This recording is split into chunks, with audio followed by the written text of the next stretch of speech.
Good morning, boxing fans. I've got a bit of smoke I want to cover in today's update for the week. But first, before I get into the smoke, let me just cover the schedule of boxing. We got a pretty exciting schedule of boxing this weekend. There are quite a few fights happening, a lot more than last weekend, with some names that I will advocate I think are worth your time to watch if you can. Now, because of the way of some of the broadcasts, the time zone is going to be a bit squirrely. So, depending on where you are in the world, you want to make sure that you're checking, and of course, with the state of boxing and having different events on different networks, which is definitely the case this weekend, it may be a little bit challenging for you to be able to dial in and check for the fights, but I will share what I know as far as what's coming, and then you'll need to make up your own decision as to whether you think it's worth watching these guys or not. But I do think it's worth watching them for the ones that I'm going to cover. And then ones that I'm not fully aware of, I'm happy to tell you about what I do know of these fighters, and then you can decide if it's worth your time. So we've got, let's see, I think there's about 6 or 7 different fights happening. And then most of them are happening tomorrow. So for me, that would be Saturday. If you're in a different, complete opposite time zone, you might be coming out closer to that than me. But tomorrow basically would be Saturday, my time, my day, my time zone, Pacific. And then there are some happening today, which would be Friday. The ones happening today, there's one on ESPN and one on DAZN. Tomorrow has DAZN, Showtime, and Fox all involved. There's nothing happening on ESPN that I can tell.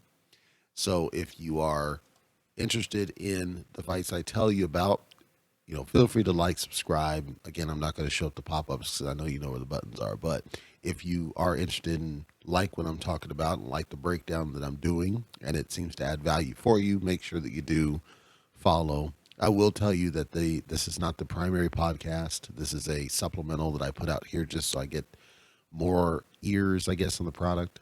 And I will be sharing the podcast link so that you can follow along and get notifications when I post this.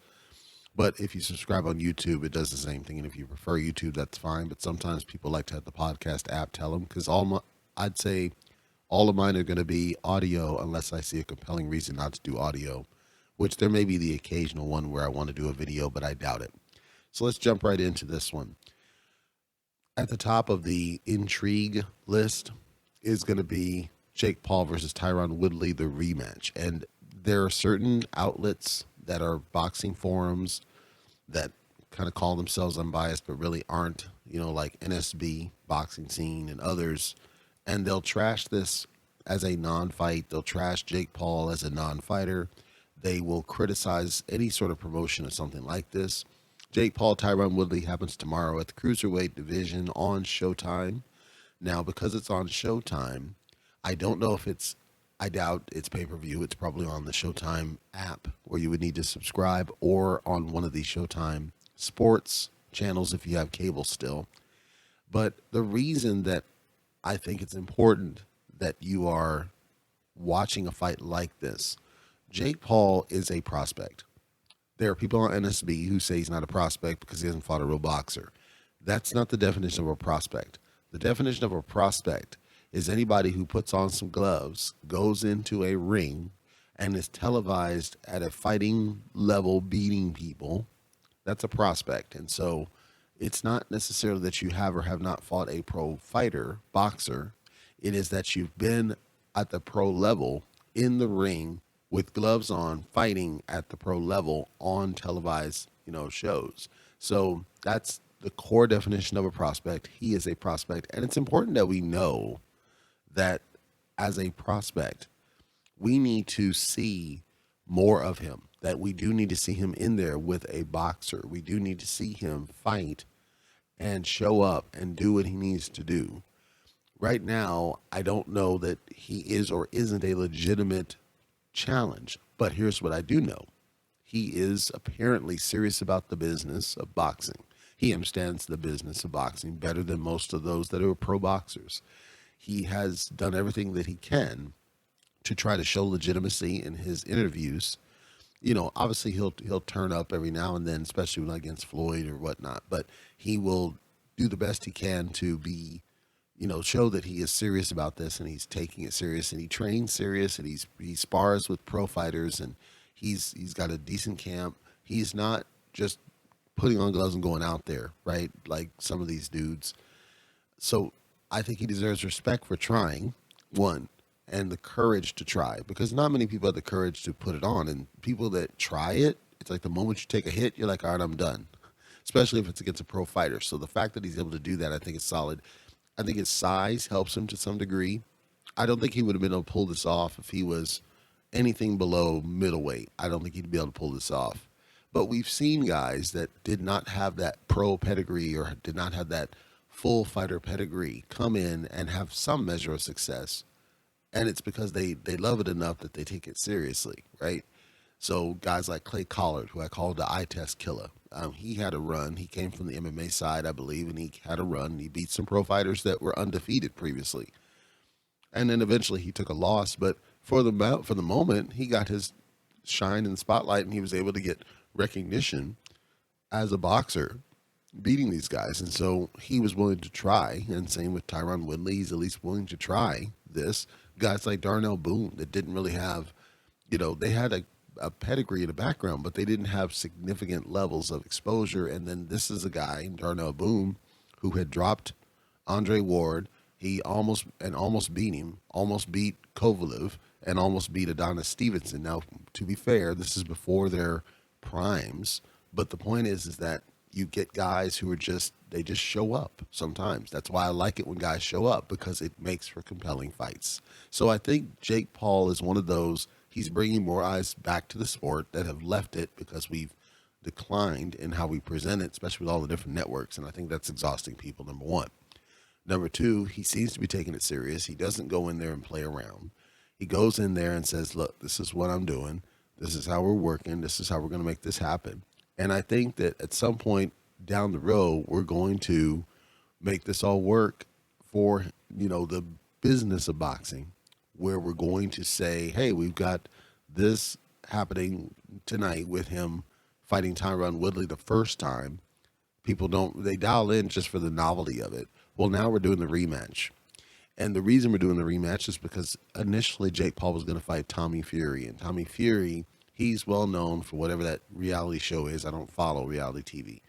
But he's well known from a reality TV show, but he also was a boxer, and he is a prospect as well. And then the thought was, well, because he has the last name Fury, it'll bring guys to the sport. You got Tyson trying to help him out in training, and it would be a legitimate fighter for Jake Paul to get in there. Well, that's cool, but then Tommy Fury backs out, says that he's ill, says that he's not going to be able to do it, he's injured. Okay, so now we're here. And Tyron Woodley was the plan B if Tommy Fury backed out. We're here. So this rematch is interesting, if only to see whether or not, because in the first fight, there was a case to be made that Tyron Woodley deserved to win. However, Jake Paul didn't blow the guy out, but he didn't perform terribly either. It was a pretty close contested between two prospects, essentially. So I think that creates a compelling story if you look at it from the lens of somebody who's not an elitist like NSB, where you say, no, this is basically two prospects. And as two prospects, that's where we need to measure these two guys. We need to measure them against the prospect level and not say, well, he's not a pro because we need to say, no, these are two prospects. They're going out there as two prospects, and we need to measure them against each other. Let's analyze. If Jake Paul can get Tyron Woodley out of there in stellar fashion, he's going to get more hate. And I'll tell you this why. Because Tyron Woodley is not regarded. He doesn't have any wins yet. However, I'm not sure that happens. I'm not saying it doesn't, but I'm not sure that it does, because Tyron Woodley, at least in his defensive prowess, seemed to do a decent job of keeping himself protected against that knockout. Now, what I don't know is whether that was a symptom of him being overcautious, where if he goes in here in the rematch and he's not cautious, he gets clipped and caught. That is possible. But it didn't seem like he was making the same mistakes that others have made that stepped in the ring with Jake Paul.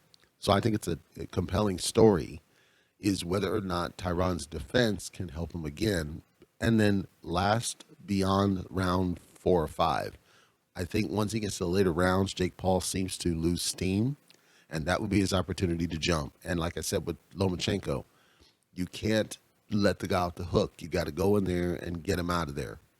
So let's hope that Tyron can pull it out, or that Jake is able to show that that was a fluke, and he's able to blast out in stellar fashion again. But it's interesting to watch this one. It is something I think is worth your time to watch if you are interested in the cruiserweight division and at the prospect level, because these are prospects, and you got to think of it as prospects, not as top level people. They are prospects fighting each other that just so happen to have name notoriety already prior to going into the fight. The second fight that's happening, this one's also happening Saturday, that I think is worth your time to watch, although I suspect it's going to be somewhat of a boring fight, is Joseph Parker versus Derek War Chisora. This is happening at the heavyweight division, and anybody that's followed War Chisora understands that he will come to fight, and he's not a boring fighter himself, but he's very well past the stale date. He's an older fighter. He's still durable. He's still dangerous. But when you take a guy like Joseph Parker he's one of those guys that's a solid hand, meaning that he shows up and he's there and he's in the fight somewhat, but he's not like a killer. He just doesn't go for that end game anymore. He used to, but he doesn't. He seems to have tapered off in the fights I've seen. I had him almost beating guys like Anthony Joshua, but again, he kind of took his foot off the gas, and I don't really know what that was all about. And he goes to dominant decisions in the fights where he's fighting somebody that's lesser than him, but I just don't feel like he pushes that. I don't feel like he puts his foot on the gas to get the person out of the face. He doesn't anymore. He used to, but he doesn't seem to anymore. Ever since he fought Anthony Joshua, it has not seemed to be the narrative. Now, people will listen to what I just said and say, well, knockout ratio, and that's what I'm talking about. But look at the guys recently that he knocked out. If you're going to call out Leopai, or as Shannon Briggs says, Pie, I'm not going to rate a Leopai or an Alex Flores as quality fighters that, you knocked them out, and so that means something. When you fought somebody like a Junior Fa and you failed to knock the guy out. Now, Junior Fa was undefeated, I believe, at that point. So I'm not saying that Junior Fa was a bum by any stretch. But again, it's not like Junior Fa was a highly regarded fighter and he failed to knock out Junior Fa. And then, of course, this is a rematch with Chisora. So with Chisora, the first time it goes the distance. And so I see a trend where Parker seems like, I don't know if it's that he's just done with the business mentally, or if there's something going on, or I'm not sure what it is. I sense that he's kind of on some sort of a decline somewhere where he doesn't step on the gas. This said, I'm not sure how to really measure the quality of the fight. I just suspect it's going to not necessarily be the most exciting fight. I could be wrong. War Chisora might show up and make the fight, but I have the gut instinct telling me that this will not necessarily entertain outside of if you're a heavyweight division fan and or you're a War Chisora fan, because I think any sort of entertainment value is going to come from Chisora. That's what I'm trying to get across, that if you're watching this, you're watching because of Chisora and not because of Parker. Because I don't think, maybe it's a bad style matchup, but I don't think so, because stylistic, they should be a barn burner. I just, for whatever reason, I don't know. It just seems like it was Chisora pushing the first fight, and then the second fight, I expect Chisora to do the same thing, push the fight again, prove that he's the better dominant fighter. And then if Chisora wins this guy, I don't know what to think about Joseph Parker. I think it's worth watching if you're a heavyweight fan, though, and that's why I'm covering it. I think it's more about War Chisora making the fight as opposed to anything Joseph Parker would do, and that's not to call him a bum. Again, that one's the heavyweight. That one's happening tomorrow. That one's on DAZN. If you are interested in watching that one, definitely dial in for that one. And I'm going in order of what I think are the intriguing to the less intriguing. So the next one on the list is Artur Beterviev, or Beterviev, as I like to call him, versus Marcus Brown. I am not personally going to watch this fight, and I'll tell you why. First of all, I've watched Beterbiev on infrequent occasions. This is a light heavyweight. It's for two titles, and I've watched him. The last fight I watched him in was against Vosdik a while ago, and at the time, Beterbiev was undefeated, and then so was Vosdik, and then they're coming together. And so it's two undefeated guys who have high knockout ratios, and they tend to go for knockouts. Well, we know, of course, what happened to Vosdik after that fight. Basically, Vosdik he was never the same since, and I don't think he'll ever fight again. So that was a compelling fight for me. But at the same time, when I look at Marcus Brown, Marcus Brown is also one of those solid hand kind of fighters that doesn't really do it for me. That said, he has quality wins. I just don't highly rate Marcus Brown as a fighter himself compared to Beterbiev. Marcus Brown's best win from my perspective was Badu Jack, because Badu Jack at the time was a highly regarded fighter. He was on his way to a world title shot, and then Marcus Brown took that away from him. And then he loses to Jean Pascal. Take this, Bernard. And I didn't think he should have lost to Pascal. That's what I mean. It's like, if you listen to Pascal at this point, and that was a couple of years ago, but still, Pascal has been toast for a while. If you listen to Pascal at this point, I don't know what to think of you. So now Marcus Brown's on the build back up. He's coming back up from that loss, and from his latest performance, and I don't even know who the guy was. I can look at the name, but I don't regard the guy. I don't see that he's come back mentally. It doesn't feel like he's back. Beterbiev, on the other hand, Vosdik was 2019. Vosdik was a stoppage, and again, two killers in there, and he unifies titles in that fight. Then he fights Danes, and that was just looked like it might have been a mandatory. And Danes is a stoppage. Now Beterbiev is still on this massive knockout streak. I think he's knocked out every single opponent he's ever been in there with. I think he's still 100% knockout ratio. So I suspect that Marcus Brown is getting stopped. I don't think he'll get knocked out because he's pretty durable, but I do think he's getting stopped by Beterbiev, and that's why I'm not highly regarding the fight, but I am regarding Beterbiev. I'm not regarding Brown.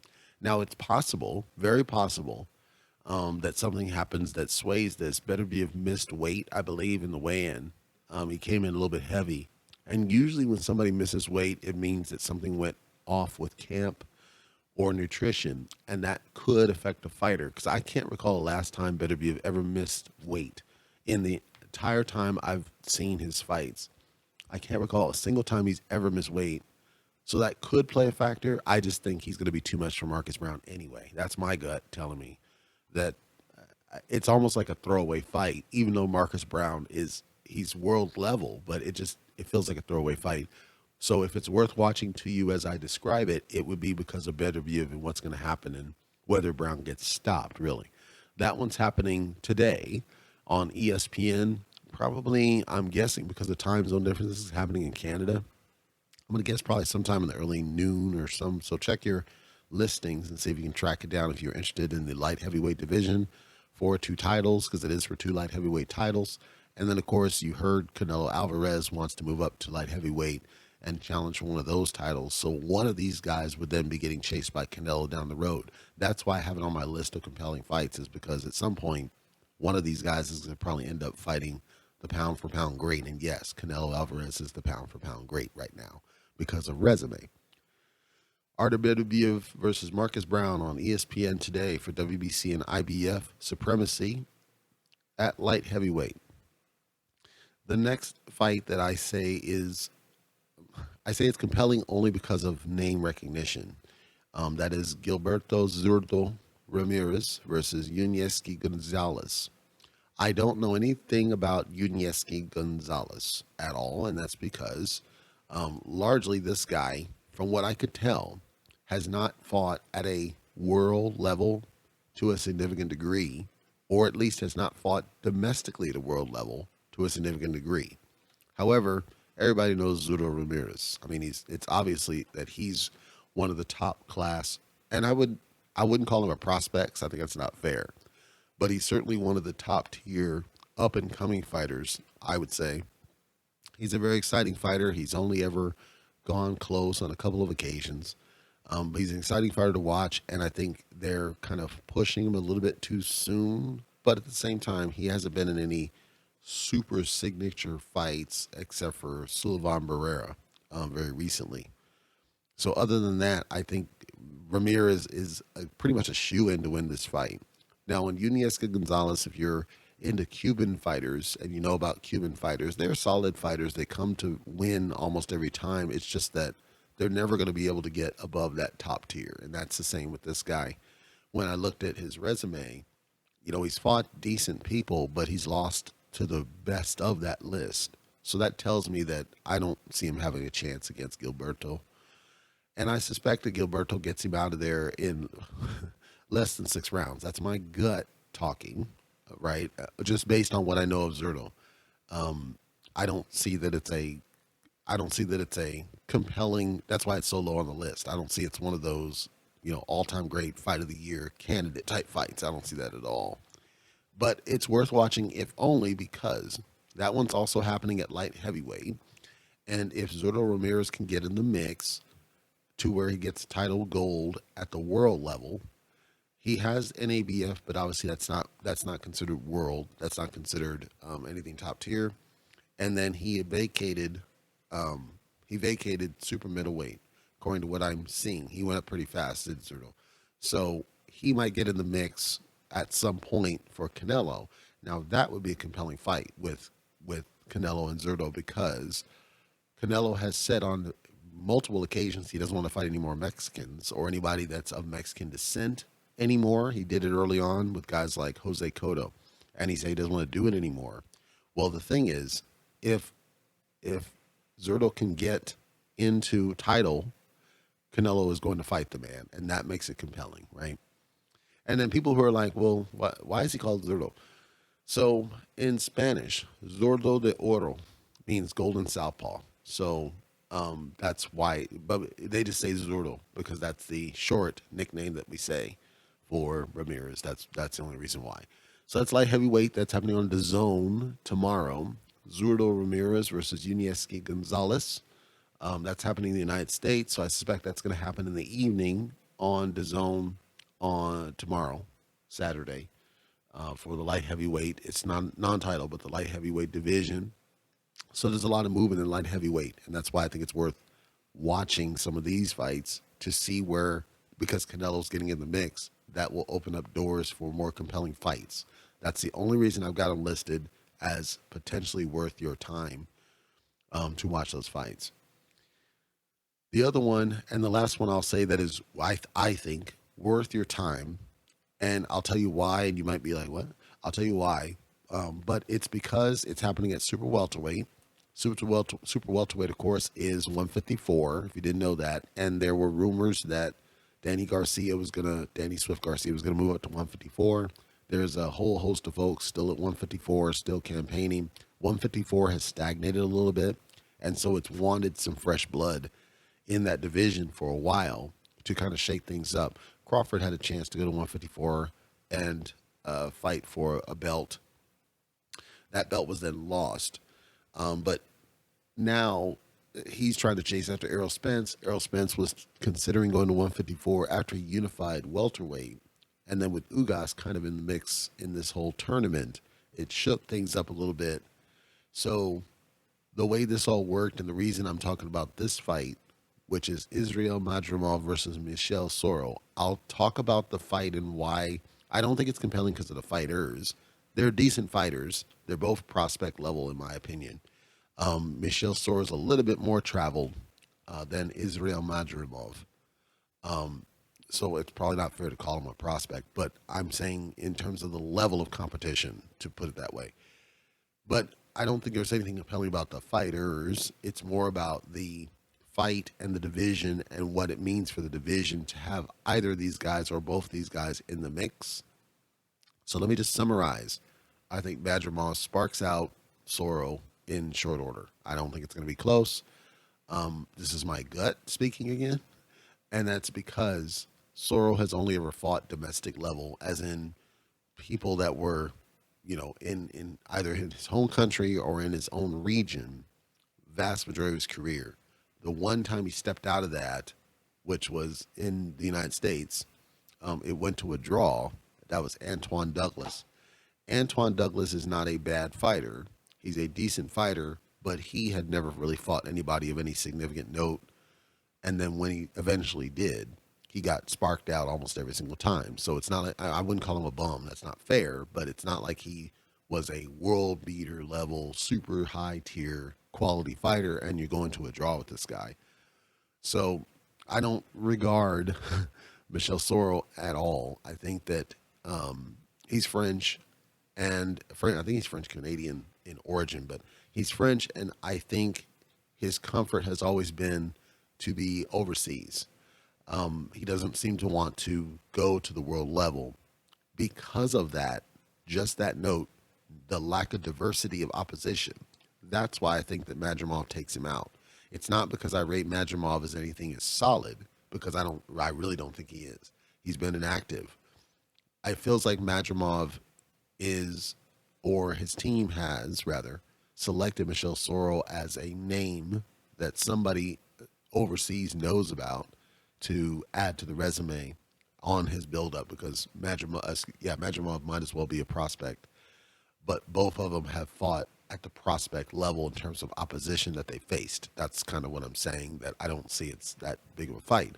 The only reason I'm calling it is that either guy might make waves at 154. And so any new blood that we can call into these divisions shakes up the current status quo. And I think that's worth celebrating if we can get to that point. That's the only reason I'm calling out the fight. That's happening also today. That's on DAZN. Now that one's overseas. That one's probably going to happen this morning, my time. So sometime within the next 5 or 6 hours, I suspect that one happens because it's overseas. So if you are interested in that kind of a fight, that one's also happening today. But I'm saying it's worth fighting only to see who might be coming into the 154, not necessarily because of either fighter. Because I don't even think the win or loss matters on either side. Frankly, if Madrimal gets beat, it wouldn't break anything or change anything. And Michel Soro, like we saw Nonito Donaire, sometimes the veteran is able to pull it out against the young up-and-comer. So that could happen. I just don't think it's going to be significantly worth your time in terms of the fighters, but you're a boxing fan, so you want to watch as many fights as possible. So that is on deck for that to happen. The last one that I will cover, and this one kind of frustrates me, and I know it really shouldn't, but I'm going to cover it briefly because So David Morrell versus Atlantis Fox. This is for the super middleweight, for a title at super middleweight. Super middleweight, of course, is 168. And this is on Fox Sports. This one's happening tomorrow. It's the only Fox Sports fight, so I don't have undercard information on this one. But Fox Sports generally has decent undercards, so it might be worth watching for the undercard to see if there are some decent fighters there. But with David Morrell and Atlantis Fox, this one is going to come down to, and the only reason I would say this one might be worth dialing in if you're interested in the division, it's the same like the other one. If you're interested in the division and you want to see younger fighters who are coming in and making a name and possibly becoming a contender for a title down the road or unification, this is one that I would definitely recommend. This fight is going to be for a title between two guys that arguably with Fox, I'll get to him in a second. David Morrell he's the bona fide definition of a prospect. I'm not sure. So the story of him is early on in his career. And when I say early, I'm saying pretty much last year. He got a vacant interim. And of course, interim entitles you to basically either being elevated to or a title shot. So when he got the interim, at super middleweight, and then the title was vacated, and I believe that might have even been Canelo. But when the title was vacated, then he gets elevated to the regular champion at super middleweight for WBA. He's had one defense, but he has never stepped up beyond where he was. And he's one of these eye test fighters where he just gets a amazing knockouts, and he shows up and shines, and then he's never really stepped up and never really been tested. Well, the fight against Atlantis Fox is his second defense, and Atlantis Fox, I would argue, is a good test for him from a pedigree perspective. He has a lot of fights, quality fights, that have shown he's durable and tough, and he can come and he can really take it and upset this guy.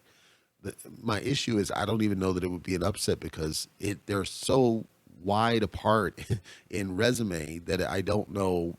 Like it almost feels like you're abusing a paper champion with David Morrell.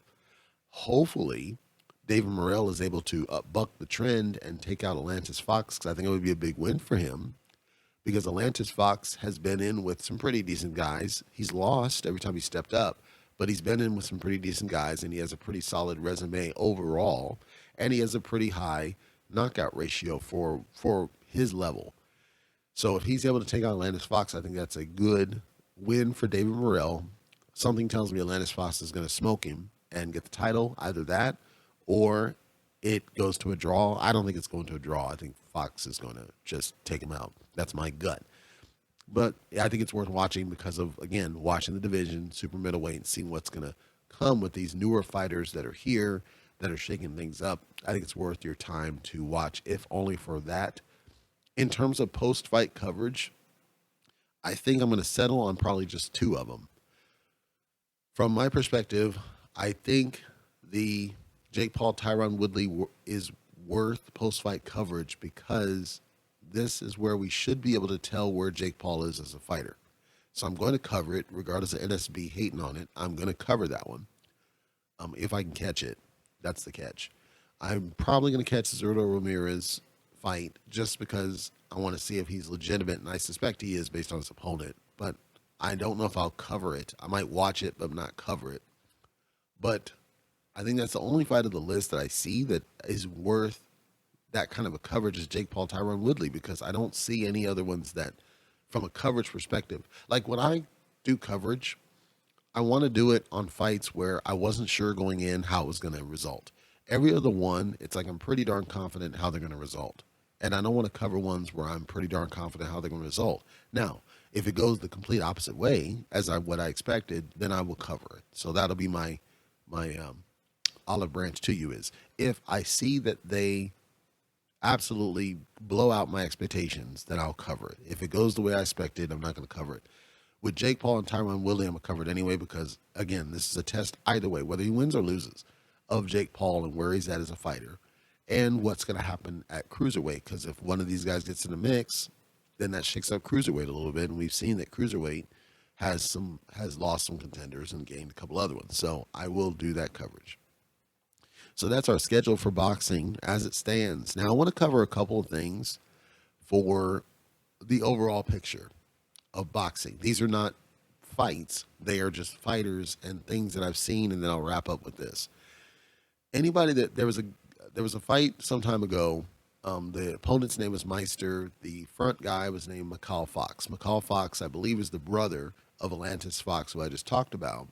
Mccall Fox is one of those flashy eye test kind of fighters who doesn't really do any damage, doesn't really do anything. He just looks good in the ring. Eye test, as NSB likes to use all the time. And these two guys, it's kind of like the Charlo brothers all over again, right? They're just talking smack, but they haven't really done anything that makes them stand out above anybody else, other than the fact that they talk a lot. You're seeing more of this, and I understand the promotion side of the business of boxing. I got no problem with the promotion. The issue is when you can't go in the ring and really back it up with significant results. So that's why I'm hopeful, and I expect Atlantis Fox to blow out David Morrell. But if Atlantis Fox gets schooled by David Morrell, then to me, both fighters are just jokes that just talk jab. And listen, if they see this podcast and they hear what I said and they don't like it, I want the smoke. We can talk it out. But at the end of the day, I don't see anything from Mccall Fox that tells me he's a top-tier fighter. And if Atlantis Fox gets smoked by David Morrell, who has a lesser resume than him, then I'm going to say the same thing about him. That's about the Fox, so-called Fox brothers, as it were. I find them acting very close to the Charlo brothers, and that's not a good thing. That's not praise. Then Tyson Fury. Tyson Fury wants to fight in March timeframe, so he wants to get back in the ring as quickly as possible, fresh off the third Wilder fight. I think that's a mistake to jump right in the top level, but he kind of has to because he's the champion. However, they have had he's had confrontations with Alexander Usyk, so that is a fight that's still on the deck to fully unify the division. And Deontay Wilder's been doing pressers, talking about he's contemplating retirement. I hope he doesn't, because I do think he still has something to contribute to the division. But I would understand he's made a lot of money. His family's set. He can spend time with his daughter, and I understand that feeling, especially. But I don't want it to be just because he lost. I want it to be because, like with Sean Porter, he did it because he's done enough, right? With Wilder, I don't think he's done enough, my opinion as a fan. I think he still has much to offer, and I think he beats anybody not named Tyson Fury. As far as Tyson Fury, I want to see that he's able to unify and then probably hang it up himself, because I wouldn't want to see him go too much farther after the war of the trilogy just passed. So we'll see how that works out for Tyson Fury and for Deontay Wilder here soon. And I don't even want to cover this, but I do want to cover it. So Conor Benn is, I covered in the last episode, fresh off dominating Chris Algieri. It wasn't really close. Algieri had moments, but he wasn't able to get Ben off him as I suspected. Well, then Conor Benn goes and calls out Adrian Broner. And the reason guys call out Adrian Broner is because Broner's still a name, number one. Number two, he still promotes heavily. He's a strong promoter of fights. And number three, if you're able to beat somebody like Broner and say stop somebody like Broner who's never been stopped, it makes a signature win on the record, even now. And Broner's not old. I think Broner's only like 33. So he's not old. It's just that Broner has lost the fighting spirit, but he's still that name. Now, I suspect if they're able to offer him enough money, which I doubt they will, but if they're able to offer him Broner enough money, he would do it. He won't duck fighters, but he wants a lot of money for his name brand recognition, and then he goes in there and doesn't really show up.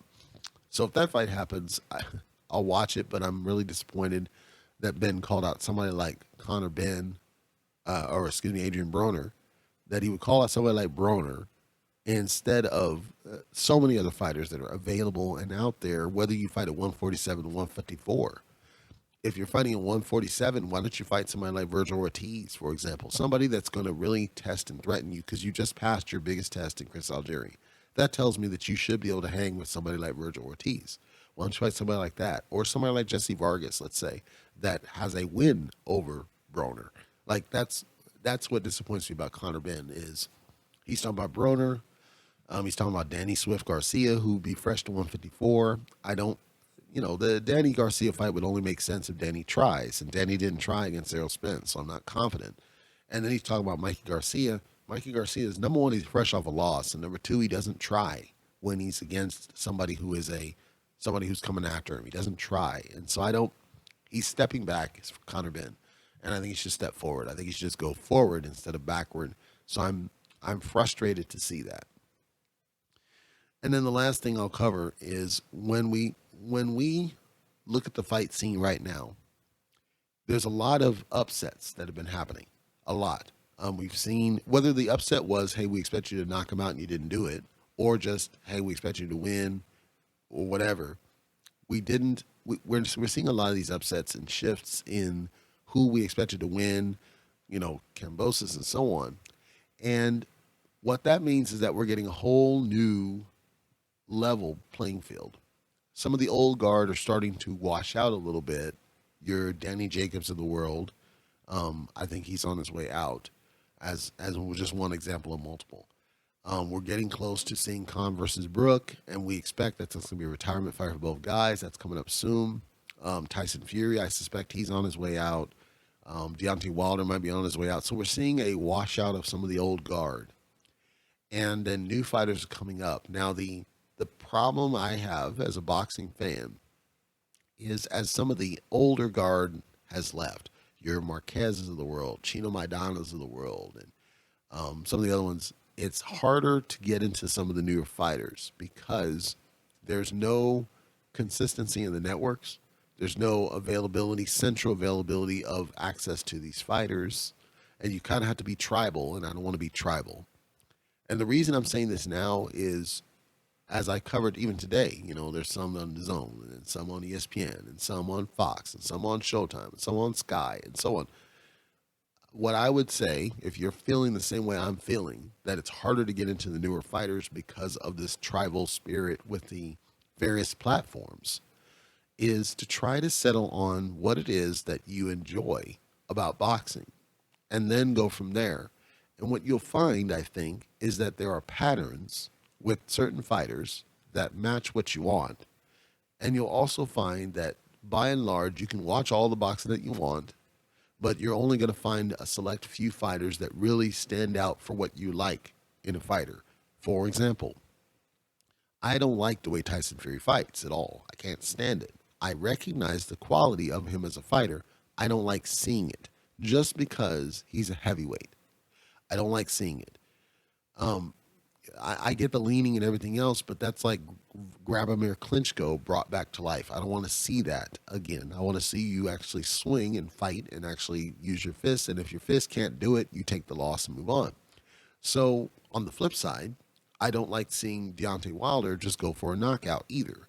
I much preferred him like he was in the first Burmese Deverne fight, where he's actually boxing and trying to swing and trying to knock out where it makes sense, but at no point was he making the same silly mistakes, and he was effective with the jab. And at that same token, I don't like somebody like Anthony Joshua straight up running away from a chubby, Mexican fighter either, that's clearly shorter, clearly out of shape.